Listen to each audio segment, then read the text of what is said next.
napakaangas nga mga tol ng bracket na to kasi bukod sa matibay at mura, plug and play pa siya mga tol. What is up sa inyo lahat mga tol? Bali, for another video na naman mga tol ay magkakabit tayo ng MDL natin. So yun, dumating nga pala mga tol ngayong araw yung aking bracket na binili sa Shopee. 147 pesos lang to mga tol sa Shopee o kaya naman sa Lazada. Ito mga tol ay ilalagay natin dito sa ilalim. Bali, ililipat natin yung MDL natin dito sa ilalim ng tapaludo or sa may bandang ibabaw. Ayan, kung mapapansin nyo yung MDL ko nasa may gilid. So pangit siya tignan at kapag medyo masikip yung daan ay sumasabit nga siya mga tol. Kaya yan, nililipat natin siya dito at subaybayan nyo yung video na to mga tol sa aking pagkakabit. Itong bracket nga na ito mga tol ay napakakapal na stainless, napakatibay nito mga tol nung nakita ko. So yun, gagalingan nyo na lang or titibayan nyo yung pagkakatornilyo nito sa loob. Ito na lang yung binili ko para makatipid kasi kung magpapagawa ako ng bracket sa shop ay aabutin ng 250 pesos.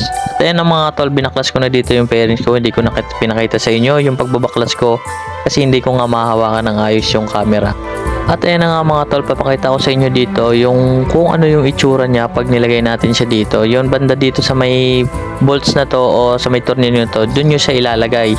At maya lang mga tol, abangan nyo yung video na to or hanggang sa matapos yung video na to para makita nyo kung ano yung magiging itsura ng mini driving light natin kapag nakalagay na siya dito sa may bandang ilalim.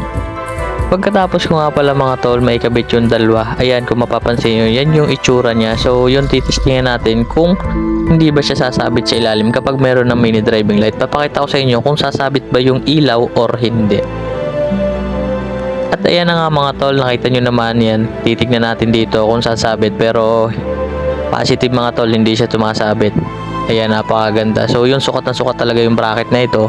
Kaya kung ako sa inyo, ito na lang gawin nyo kaysa magpapagawa pa kayo sa shop na mas mamahalan pa kayo. Kung magpapagawa sa shop na mas lalong mahal ang singil. So ayan mga tol, plug and play lang, bahala na kayo kung anong gusto nyong style dyan. Pero ayan, kung makikita nyo naman sa video na maayos yung pagkakalagay natin. So yung ibang nakikita ko dito na medyo paloob pa sila, pero ito mga tol ay talagang plug and play lang na bracket. Kaya okay lang tong ganito kasi para mas maganda sa motor na hindi mga nakalabas yung MDL o kaya nasa may gilid or nasa taas nung yan yung bandang fairings na yun, nasa taas yung tatlong tornilyo. Minsan kasi nakikita ko nandoon at tulad nitong akin yan, tulad yung ganyan na nasa gilid ay pangit nga tignan at hindi maganda or hindi malinis tignan mga tol.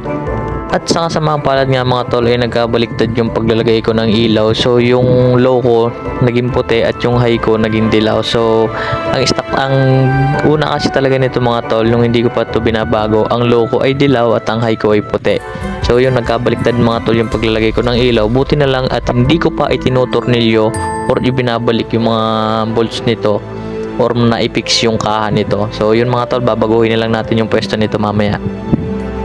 Ayan na nga mga tol, dito ay natapos ko na yung paglalagay. So yun, na-fix ko na ulit yung kaha niya, naibalik ko na yung mga bolts at naipagpalit ko na yung high and low niya. So binaliktad ko lang naman yung dalawang ilaw na to. So yun lang mga tol, ito lang yung video ko. So yun, kung gusto nyong bumili nito, search nyo lang sa Lazada or sa Shopee, makikita nyo agad. At ayan ang mga tol, share ko na sa inyo yung bato ng ilaw nyo. So yun, buo na siya. So laki ng pinagkaiba nito nung nasa gilid pa lang yung MDL ko kasi medyo hiwalay yung ilaw niya. So hindi siya buo. Basta yung alam nyo na yung parang hiwalay at hindi maganda yung bato ng ilaw. So yun, mas lumapit, mas naging buo yung bato ng ilaw niya. Ayan, kung mapapansin nyo, ang ganda na tignan nung mini driving light natin. Tumugma pa doon sa kulay ng headlight natin. So yun lang mga tol, maraming salamat sa panonood.